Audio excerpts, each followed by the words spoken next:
Are Russia and China truly security threats to Canada? In a media environment dominated by urgency and spectacle, national security is increasingly spoken about as though every geopolitical challenge is a direct threat to Canadian streets, homes, and families.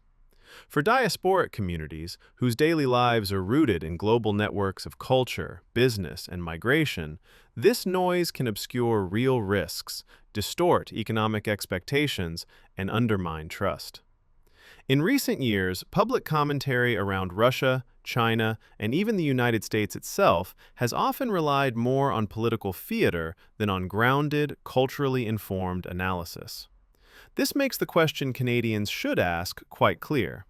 Does the level of alarm being promoted reflect Canada's lived reality and cultural interests, or is it political fanfare designed for other audiences?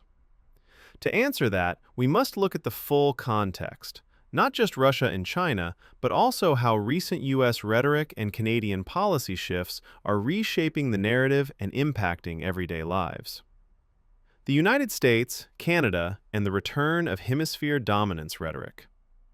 In late 2025 and into early 2026, commentary from U.S. leadership has once again stoked fears about Canada's sovereignty and strategic role in North America.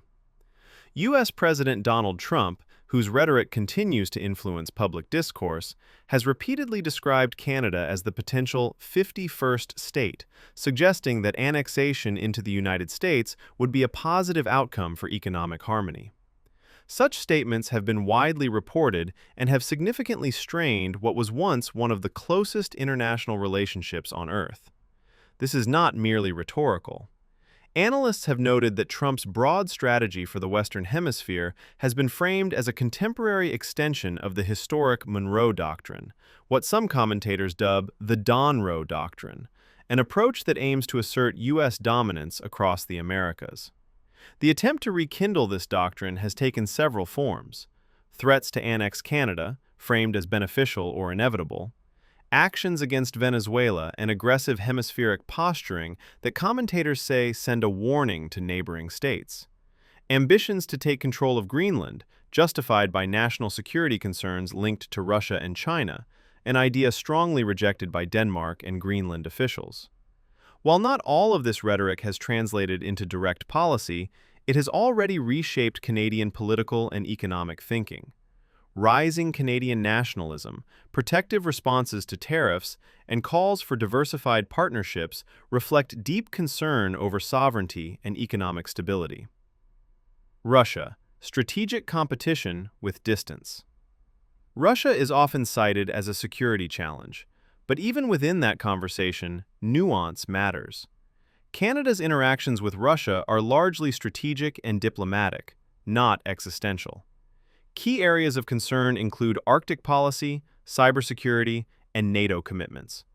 Russia does not exhibit direct plans to invade Canadian soil or engage Canadian society militarily. The distance between rhetoric and reality highlights how easily geopolitical complexity can become a soundbite, rather than a lived experience for most Canadians. China. Economic engagement, not military confrontation. China's role in Canada's geopolitical thinking is also frequently oversimplified.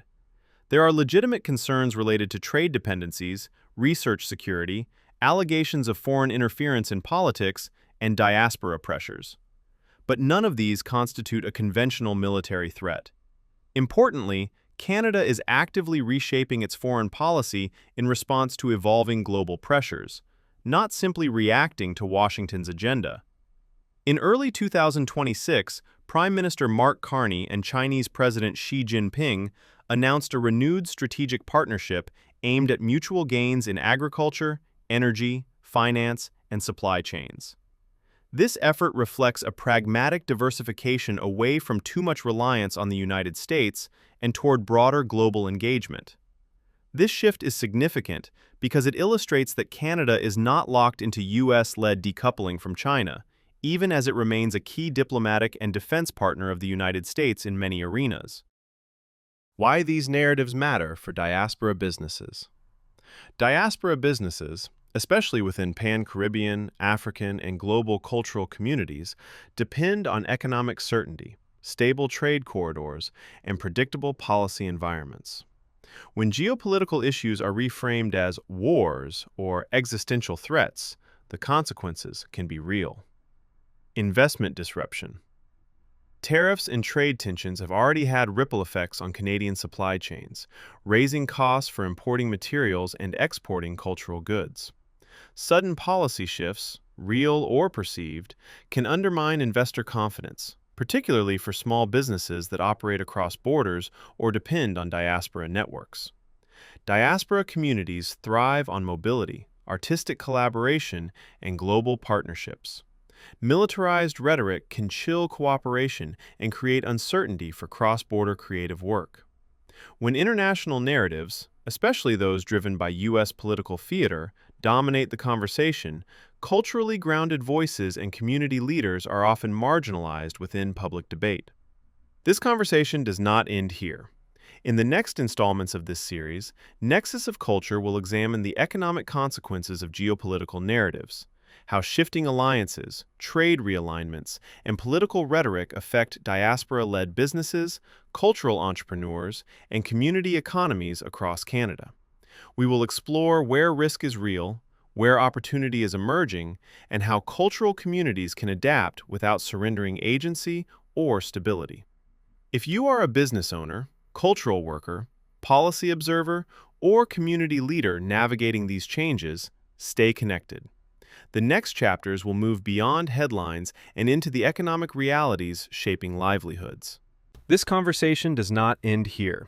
In the next installments of this series, Nexus of Culture will examine the economic consequences of geopolitical narratives, how shifting alliances, trade realignments, and political rhetoric affect diaspora-led businesses, cultural entrepreneurs, and community economies across Canada. We will explore where risk is real, where opportunity is emerging, and how cultural communities can adapt without surrendering agency or stability. If you are a business owner, cultural worker, policy observer, or community leader navigating these changes, stay connected. The next chapters will delve beyond headlines and into the economic realities that shape livelihoods. Nexus of Culture is a cultural media and research platform and the co-founder of Reverie Faces, dedicated to documenting, interpreting, and amplifying the lived experiences of Canada's diverse Pan-Caribbean communities through storytelling, analysis, and historical context.